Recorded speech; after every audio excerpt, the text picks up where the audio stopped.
ขอกราบไหว้สาพระมหาเถรานุเถระทุกรูปทุกองค์ในเมตตาของวันนี้หลวงพ่อครูบาอาจารย์ท่านรังสีเป็นต้นเป็นประธานตลอดถึงขอเจริญพรญาติโยมท่านสาธุชนทุกท่านวันนี้เราต่างเป็นเจ้าของครัวหินครัวตาลอาตมาภาพปีนี้ได้มีอายุครบ59แต่ได้ตั้งใจว่า59ปีนี้จะทำบุญกับครูบาอาจารย์แล้วก็ทำบุญกับโรงพยาบาลซึ่งได้คอยดูแลกับโรงพยาบาลนี้มาตลอดแต่ว่าในเบื้องต้นตอนที่โรงพยาบาลมาขอสตางค์1เทื่อก็เลยบอกกับโรงพยาบาลว่าที่จริงอยากการเรื่องโรงพยาบาลเพราะว่าเรื่องสุขภาพสำคัญมานึกถึงคำของท่านครูบาวัดบันเด่นที่ท่านบอกว่าการที่การยากเนี่ยมีอยู่4การก็คือการเกิดการแก่การเจ็บการตายการ4อย่างนี้เป็นการที่ยากที่เราจะมีโอกาสได้ตายแล้วก็บอกว่าการเกิดเนี่ยก็คือไม่ใช่การแฮปปี้เบิร์ธเดย์แหละแต่เมื่อกี้โยมมาเอามุทิตาบอกว่าขอให้พระอาจารย์อายุวันโนสุขพลังว่าโอโยมเอาของทุกเจ้าไปไหว้แล้วแต่ว่าการเกิดนั้นครูบาเพื่อนบอกว่าคือการให้พ่อแม่ผู้ให้กำเนิดบ้านเกิดแผ่นดินเกิดเขามีที่การแค่2 คน เหมือนกันพวกคนคือพ่อกับแม่ทีนี้โอกาสในชีวิตเรามีแค่2 คนเท่านั้นแต่นั้นการในที่นี้คือดูแลพ่อแม่ให้ดี2การแก่นี่เอากับยาแก่เนาะโอกาสการแก่นี่ก็คือการวัดวาอารามโอกาสสร้างวัดในชีวิตเนี่ยมีไม่มากถ้าเรามีโอกาสได้ร่วมบุญร่วมกุศลสร้างวัดวาอารามเพราะว่าวัดเนี่ยคือที่อยู่ของคนที่เริ่มรู้สึกว่าแก่นี่คือแก่ทั้งวิชาแก่ความคิดแก่ความอ่านเริ่มเห็นความจริงของชีวิตก็จะมาที่วัดนะเพราะว่าโอกาสสร้างวัดนั้นก็น้อยครั้งในชีวิตของเราอันที่3ก็คือการเจ็บโรคภัยไข้เจ็บทั้งหลายเนี่ยเบียดเบียนเราเสมอแต่การเจ็บนั่นคือลองถามว่าในชีวิตเราโอกาสจะสร้างโรงพยาบาลโอกาสที่จะสร้างสถานที่ดูแลสุขภาพในชีวิตของเราน้อยมากดังนั้นเมื่อไหร่ก็ตามที่เรามีโอกาสที่จะทำบุญกับโรงพยาบาลหรือเจอคนที่เจ็บป่วยไม่สบายแล้วให้ความช่วยเหลือเขาเนี่ยอันนั้นคือการเจ็บแล้วเราแบบสุดท้ายทางตายเพราะว่านิพพานนั่นคือไม่เกิดไม่แก่ไม่เจ็บไม่ตายทางตายในที่นี้ก็คือท่านอธิบายว่าลองนึกดูว่าในชีวิตเรามีกี่ครั้งที่เขาสร้างสื่อสารมีกี่ครั้งที่เขาบูรณะสื่อสารที่เขาซบหรืออะไรที่มันเกี่ยวกับเรื่องของความตายมีไม่กี่ครั้งเพราะฉะนั้นถ้าเรามีโอกาสเช่นต้นประกาศว่าจะสร้างเมรุสร้างศาลาสร้างห้องเก็บศพหรือสร้างอะไรก็ตามที่มันเกี่ยวกับชีวิตเนี่ยบ้านปลายของชีวิตเราบอกว่านั่นคือโอกาสให้เราตั้งใจว่าเราถวายเกิดแก่เจ็บตายเพื่อเข้าหวังพระนิพพานอย่างที่พระสัมมาสัมพุทธเจ้าได้วางไว้พระนิพพานก็คืออยู่เย็นอยู่ที่ไหนก็เย็นอกเย็นใจได้เป็นอะไรก็มีความสุขโบราณจึงพูดก่อนว่าขอให้อยู่เย็นเป็นสุขจุ่มเนื้อเย็นใจไม่มีความทุกข์อาตมาก็เลยเอาคำสอนของครูบาอาจารย์มาตั้งจิตอธิษฐานว่าถ้าโรงพยาบาลมีบุญหรือผู้ที่มาขอความอนุเคราะห์ไม่ว่าจะเป็นเด็กที่เรียนหนังสือเป็นเพราะเรื่องอย่างที่โรงพยาบาลที่ว่าแล้วก็คือเรื่องโอกาสทางการศึกษาดังนั้นเมื่อมีลูกหลานเยาวชนมาขอให้เราช่วยเรื่องของการศึกษาสมาภาพจะมานึกถึงตัวเองว่าในอดีตเวลาที่เรารู้ว่าเพื่อนเรารุ่นน้องเราได้ทุนการศึกษาหรือมีคนประมาณนาว่าอยากจะส่งเรียนจนถึงปริญญาตรีนะอย่างที่เขามาเล่าให้ก็มันนึกน้อยแต่ว่าเราเป็นรุ่นพี่มันยังมีใครมาบอกเขาอย่างที่พ่อแม่ เอากับเขาได้ทุนการศึกษาเหมือนกันไม่มีเลยแต่แต่พอวันหนึ่งอุปถากหลวงพ่อก็เล่าให้หลวงพ่อฟังว่าเน้นหนุ่มมันโชคดีนะหลวงพ่อถามมันโชคดีอย่างไรมีตู้ลุงมันบอกว่าจะส่งมันเรียนจะให้ทุนการศึกษาที่ผมยังมันมีนะหลวงพ่อว่ามึงได้กูส่งมึงเรียนถึงวันนี้มึงยังไม่ได้ทุนได้ค่ะซื้อหนังสือตั้งแต่เรียนนักธรรมตีแล้วยังคิดว่าอันนี้ประเทศทุนกันแล้วก็เลยมานั่งคิดว่าใช่ตอนเราเรียนเราขึ้นรถมาเรียนเนี่ยหลวงพ่อท่านจะเอาเงินเหรียญบาทใส่ถุงไว้ถุงละ100แล้วนั้นเรารถเมล์มาเวลาสิ้นเดือนหลวงพ่อก็บอกเราไปล้างกระโถนให้ท่านก็อันนี้ค่ารถใช่ไหมแต่เราได้มาตลอดเดือนละ100แต่เอาเมื่อนี้ไผ่มาบอกว่าอันนั้นทุนการศึกษาเนี่ยเราคิดว่าถูกต้องก็เลยมาคิดว่าเพราะเรามาจากครอบครัวที่ยากจนแต่ว่าเราได้โอกาสทางการศึกษาที่ครูบาอาจารย์มอบให้วันนี้เราก็ทำตัวเป็นสะพานบุญเพราะว่าหน้าที่ของพระสงฆ์ที่ครูบาอาจารย์สวดเจริญพุทธมนต์ไปเมื่อกี้ท่านบอกว่าพระสงฆ์เป็นเนื้อนาบุญของโลกแต่กรรมาภาพได้คุยกับท่านเองที่วัดผาลาดว่าพวกเราไม่ใช่เนื้อนาบุญแต่เราเป็นคนเฝ้านาบุญนี้ก็คือแล้วก็ปัจจัยที่โยมนำมาถวายเนี่ยมันคือเมล็ดข้าวที่เอาหวานมาด้วยหวังว่ามันจะงอกงามอาตมาก็เลยว่าถ้าเราสามารถนำปัจจัยของโยม ไปหวานในที่เราคิดว่าเป็นบุญเป็นกุศลก็จะทำให้โยมเนี่ยได้บุญมากขึ้นเช่นสร้างวัดก็วัดนั้นเป็นของโยมถ้าเราเอาทรัพย์นั้นไปสร้างวัดที่ดีที่งามเป็นที่ไหว้ที่สาของผู้คนทั้งหลายโยมก็ได้ชื่นชมบุญของเขาเราในฐานะคนเฝ้านาก็จะได้อานิสงส์นั้นไปด้วยเพราะเงินไม่ใช่ของเราเงินเป็นของโยมวันนี้ก็เช่นเดียวกันปัจจัยที่จะได้ร่วมทำบุญวันนี้ได้รับเมตตาตอนแรกก็ยังนักใจอยู่เพราะว่าข่าวทุเจ้าก็นักน้อยก็เลยคิดว่าลองเสี่ยงบุญอยู่เพราะว่าบอกกับโรงพยาบาลแล้วก็เลยถามเราว่าถ้าโรงพยาบาลมีบุญ3,000โยมก็จะได้เจ้าภาพนะก็เลยเริ่มคุย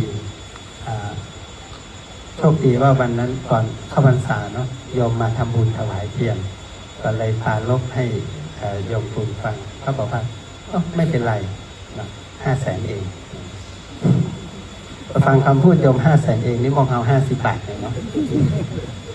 เราบอกว่าถ้ายังไงเดี๋ยวพูดคุยกันแล้วก็เรื่องอื่นๆก็คุยกันธรรมะก็เลยได้กำลังใจอันนั้นแล้วก็เลยขอชวนญาติโยมมาร่วมบุญกัน50 ข้าวกองละ10,000 บาทโดยตั้งใจว่าปัจจัยเหล่านี้1บำรุงพระพุทธศาสนาเป็นหลักก่อนแล้วก็โยมไม่ออกเนาะหลายๆท่านที่นั่งอยู่ในนี้โทรไป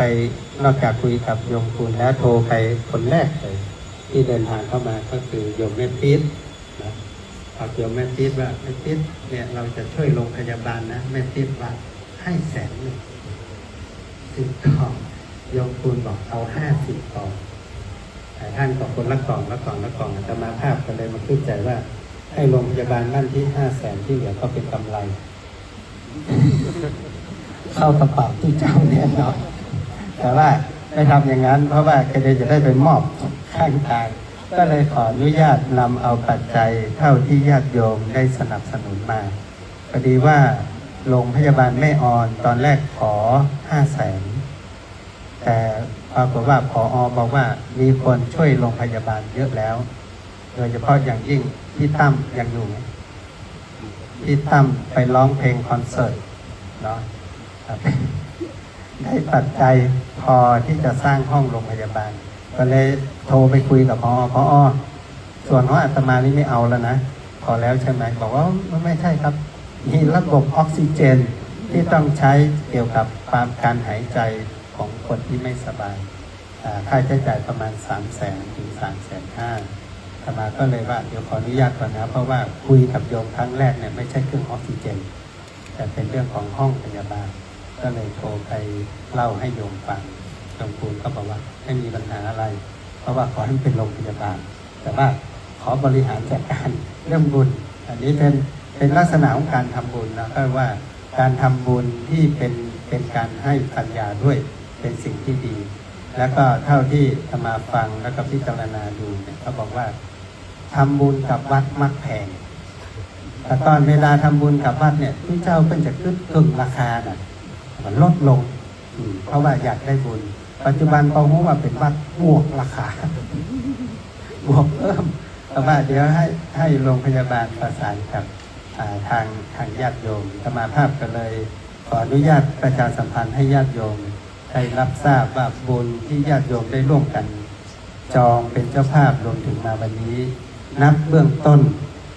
จากที่คาดหวังไว้ว่า50เข้ากองนะคุณก็ประมาณ500,000เข้าได้ปัจจัยที่ญาติโยมร่วมบุญมาวันนี้1,280,000 บาทสาธุ129 กล่องกำไรก็เลยแล้ววันนี้มีญาติโยมที่ไม่ได้แจ้งเนาะแล้วก็ส่งมาก่อนขอถวายสนับสนุนโรงพยาบาลแม่อ่อน300,000 บาทเป็นต้นโรงพยาบาลบ้านพี70,000เป็นตู้เก็บวัคซีนสำหรับช่วยคนไม่สบายโรงพยาบาลมหาราชนครเชียงใหม่ของมหาวิทยาลัยเชียงใหม่เป็น2 กองมีโยมนุชสิริกับญาติบอกว่าอาจารย์ถ้าทำบุญแล้วเกิดปีนี้ก่อนจองโรงพยาบาลจองทำบุญนะไม่ใช่จองโรงพยาบาลจองไว้ก่อนแล้วก็ของในส่วนของโรงพยาบาลสงฆ์ก็คุณโยมคุณอีก1 กองใหญ่เนาะยิ้มแล้วแสดงว่ารับได้ มีโรงพยาบาลมหาราช200,000ทุนการศึกษาพระภิกษุสามเณรรักษาราช100,000 บาททุนเยาวชนที่ขอทุนการศึกษามาที่วัด120,000 บาทถวายการปฏิบัติธรรมของมหาจุฬาท่านรองอธิการบดีมา 56,000 บาทถวายร่วมสร้างพุทธมณฑลกับคณะสงฆ์จังหวัดเชียงใหม่ 20,000 บาทถวายภัตตาหารคณะสงฆ์ภาค 7 15,000 บาทสนับสนุนกิจการทุนการศึกษาให้กับโรงเรียนในเขตตำบลสุเทพ6 โรงเนาะ 60,000 บาทแล้วก็ถวายกับปิยพันธ์คณะสงฆ์180,000 บาทแล้วก็ถวายในเมตตาพระครูบาวัดป่าพระอุบาลีท่านสร้างอาสนะถวายพระพุทธเจ้าในพระวิหารร่วมทำบุญกับพระครูบา 6,800 บาทรวมทั้งหมด1,200,000 บาทเบื้องต้นประมาณนี้เพราะฉะนั้นก็เหลือเข้ากระเป๋า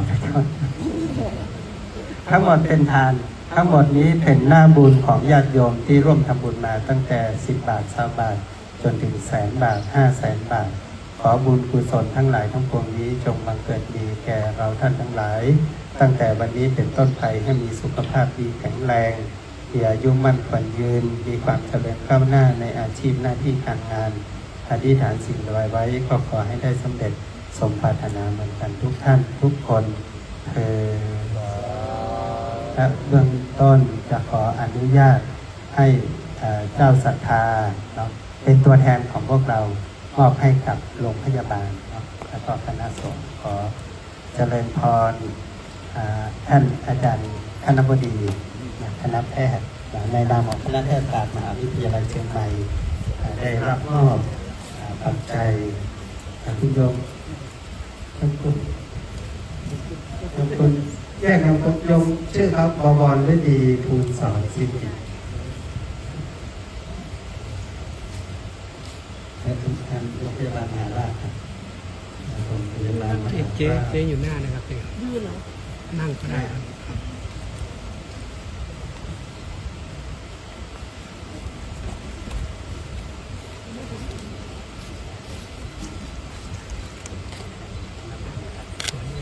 ขออนุญาตครับท่านครับพร้อมนะครับ1 2 3 1 2 3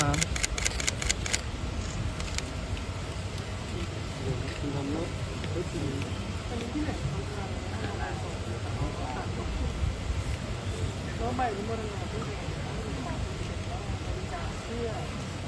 อุปกรณ์การแพทย์ก็จะได้ทำที่สำคัญ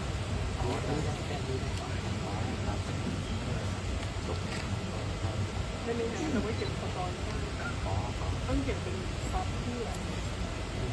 เดี๋ยวรู้ไปทีด้วยต้องการภาษีต้องหมุนเอาไปกลับไม่ยังได้เดี๋ยวคุณไม่ใกล้ๆก็เดี๋ยวให้คุณรู้ก่อนน้อยยมนุษย์ทำนั่นเลยหลังจากนั้นว่าให้ขออนุญาตถ่ายภาพครับพร้อมนะครับ1 2 3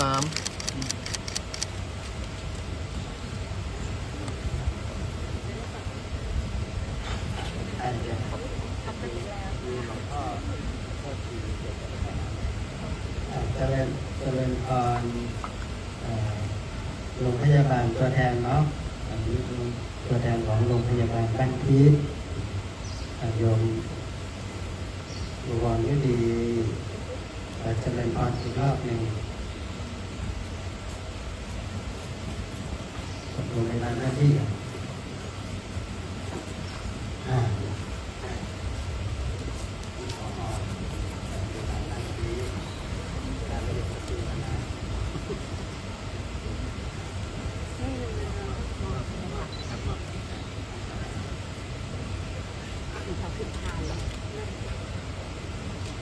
ครับ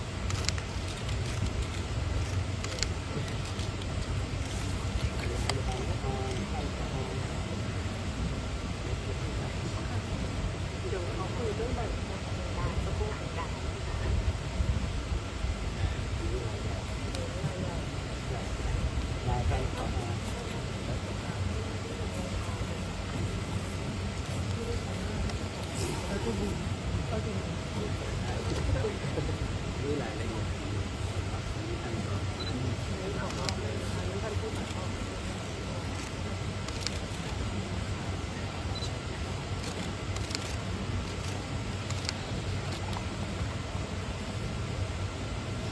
ญาติโยมแล้วก็อนุโมทนาสาธุให้กันเน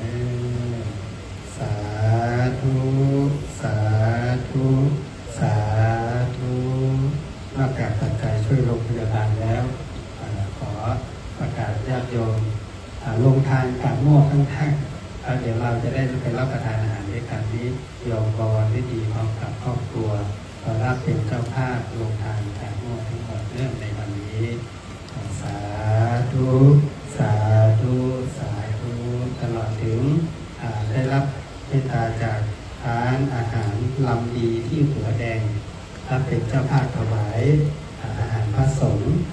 ทั้งหมดในวันนี้แล้วก็ทายธรรมถวายพระสงฆ์วันนี้ก็ได้รับอนุเคราะห์จากร้านของฝากเชียงใหม่พระนัสนันเชียงใหม่ได้จัดถวายขอได้ญาติโยมทั้งหลายได้อนุโมทนาร่วมกันโอกาสนี้ขอประกาศญาติโยมทั้งหลายว่าปัจจัยนอกจากช่วยโรงพยาบาลยังขอเจริญพรโยม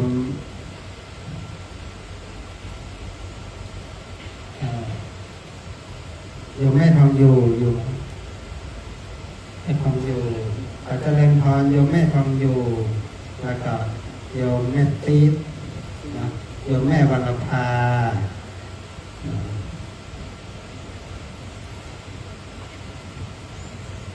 ท่าน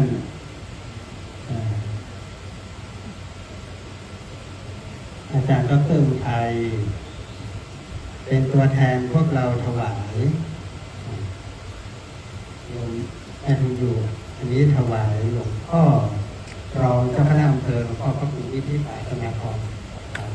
อันนี้ไปที่หลวงพ่อพระครูวิทิตที่พี่แท็กนำไปกันถวายเข้ากองทุนคณะสงฆ์อำเภอเมืองเชียงใหม่10,000 บาทโยมแม่ปี๊ดถวายหลวงพ่อวัดป่าแดงอันดับที่3กองทุนคณะสงฆ์ตำบลสุเทพท่านนี้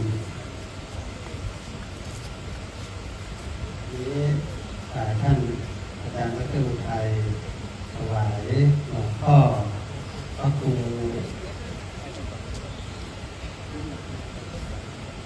ถวายหลวงพ่อที่ไหนหลวงพ่อพระครู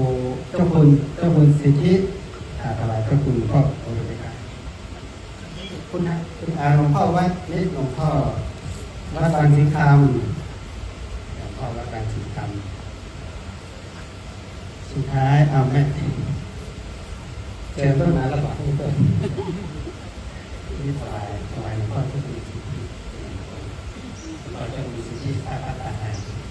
คณะสงฆ์ประชุมกันที่อำเภอวิมาน300 กว่ารูปร่วมกันโอกาสนี้ตัวแทนของเราได้น้อมถวายปัจจัยทายธรรมเป็นปริปุณณังเรียบร้อยแล้วโอกาสนี้จะขอได้รับเมตตาจากพระมหาเถรานุเถระได้รับนะน้องค่ะเทศบาลรับโซลาร์เซลล์เป็นตัวอย่างก่อนมาเทศเลยจะเป็นพรท่านนายกคนแรกของเทศบาลเมืองสุเทพ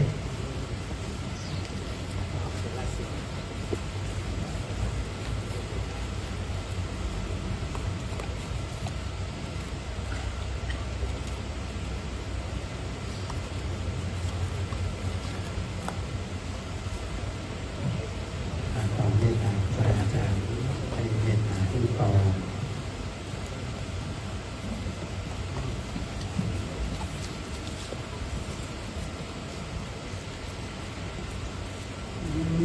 อา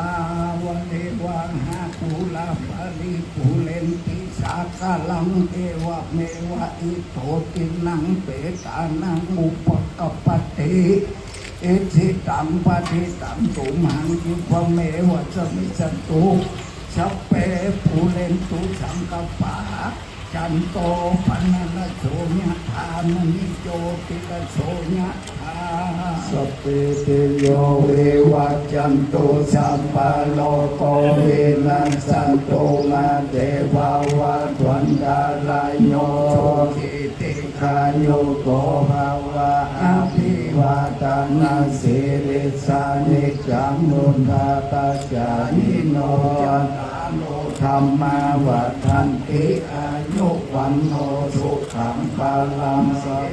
พะลัทธาสุขิตาวิรุณปังหาพุทธศาสเนกาสุขิตาโอทาสังอาสัพเพหิยาติภิวัฏโกทังนาวัฏโกสิริวัฏโกยัสสะวัฏโกปาลาวัฏโกวันนาวัฏโกสุขาวัฏโกโหตุสัพพะตาทุกขาโลกาภายาเวลาโสกาสันตุยุปปัตตวะอาเดกาอันตรายาปิวินัสสันตุจะเตจัสสะใจญาสิทธิธานังลาภังโสติภังขยังสุขังภาลังสิริอายุจาวันโนจะโภกังมุติกายัสสวาสัจจาอายุจะชีวาสิทธิภาวันตุเตใจญาตุภาวังใจญามังกลังใจญาทิภาวันตุเตสาธุ